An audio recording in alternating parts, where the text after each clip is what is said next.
മുഖ്യമന്ത്രി സ്ഥാനാർത്ഥി ചർച്ചകൾ ഒട്ടും ഗുണം ചെയ്യില്ല എന്ന് പലതരത്തിലും പറഞ്ഞിട്ടും കെ സുധാകരനെ പോലുള്ളവർ പരസ്യമായി പ്രതികരിക്കുകയാണ്.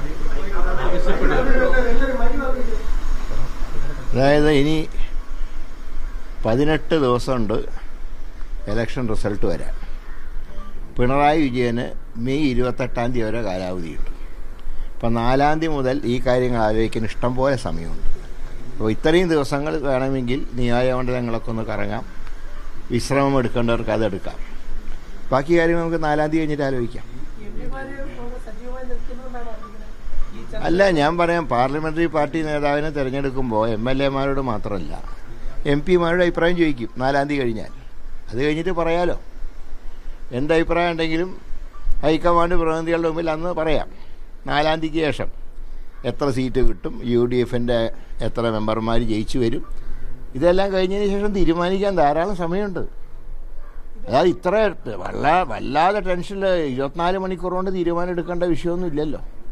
സാധാരണ പ്രവർത്തനമാണ് നമുക്ക് പറയാം. ഇത് ഒരു മുതിർന്ന നേതാവ്, മുൻ KPCC പ്രസിഡന്റ്, നിലവിലെ MP, അദ്ദേഹം പരസ്യമായി ആവശ്യപ്പെട്ടാണ് ദേശീയ അധ്യക്ഷനോട് പറയുകയാണ്, ഇന്നയാളെ, അതായത് ഇവിടെ മത്സരിക്കാത്ത ഒരാളെ, MP ആയിരിക്കുന്ന ഒരാളെ മുഖ്യമന്ത്രിയാക്കണമെന്ന് ആവശ്യപ്പെടുക.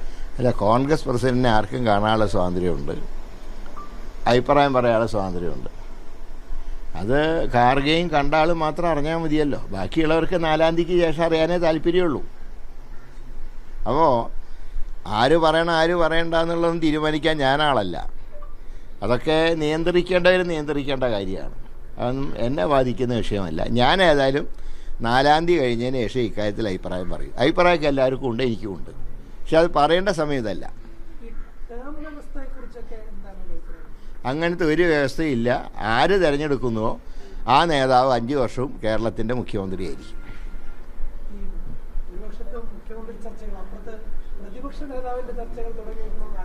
അത് CPM-കാരോട് ചോദിക്കണം, അത് ഞങ്ങളുടെ വിഷയമല്ലല്ലോ. പിണറായി വിജയനാണോ അതോ ജയിച്ചു വരുന്ന പുതിയ ആളാണോ എന്നൊക്കെ അവർ തീരുമാനിക്കട്ടെ. ഞങ്ങൾക്ക് പ്രതിപക്ഷ നേതാവിനെ തിരഞ്ഞെടുക്കേണ്ട ചുമതല ഇത്തവണ ഇല്ല. അത് 2 തവണ ഞങ്ങളുടെ ടേം കഴിഞ്ഞു, 2 ടേം ഞങ്ങൾ കഴിഞ്ഞു. ഇനി അത് CPM-ൻ്റെ ആണ് കേട്ടോ. ഇനി അവർ തീരുമാനിച്ചോട്ടെ. മറ്റ് സംസ്ഥാനങ്ങളിലെയും ആളുകളെല്ലാം ഇപ്പം മറ്റ് സംസ്ഥാനങ്ങളിലെ പ്രചാരണത്തിലാണ്. സ്വാഭാവികമായിട്ടും മുഖ്യമന്ത്രി പിണറായി വിജയനെ പ്രതീക്ഷിക്കുന്ന ഒരു സ്ഥലം തമിഴ്നാടല്ല, ബംഗാളായിരിക്കും. അവിടെ നേതാക്കളൊക്കെ ആവശ്യപ്പെടുന്നുണ്ട്. അല്ല, ശരിക്കും പറഞ്ഞാൽ അദ്ദേഹത്തിന് ബംഗാളിൽ പോകുന്നതിന് തടസ്സമില്ലല്ലോ. അവിടെ ഞങ്ങളുമായിട്ട് സഖ്യമില്ലല്ലോ. തമിഴ്നാട്ടിൽ ഞങ്ങളുമായിട്ടുള്ള സഖ്യമുള്ളത് കൊണ്ട് ചിലപ്പോൾ അദ്ദേഹത്തിന് അവിടെ പോകാൻ പ്രയാസം ഉണ്ടാവും. പക്ഷേ ബംഗാളിൽ പോകുന്നതിന് എന്താ തടസ്സം? ഇത് ബംഗാളിൽ പോയാൽ മോഡിക്ക് വല്ലതും തോന്നിയെങ്കിലോ എന്നുള്ളൊരു ഫീലിംഗ് കൊണ്ടായിരിക്കാം.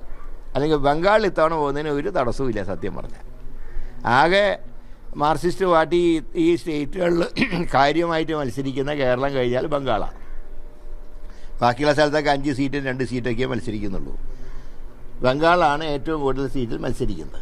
ആ നിലയ്ക്ക് അദ്ദേഹം ബംഗാളിൽ പോകേണ്ടതാണ്. എന്താണ് പോകാത്തതെന്ന് അറിഞ്ഞുകൂടെ. പോയില്ലെങ്കിൽ അതിൻ്റെ അർത്ഥം മോഡിയെ പ്രയാസപ്പെടുത്തണ്ട എന്നുള്ള ധാരണ കൊണ്ടായിരിക്കാം.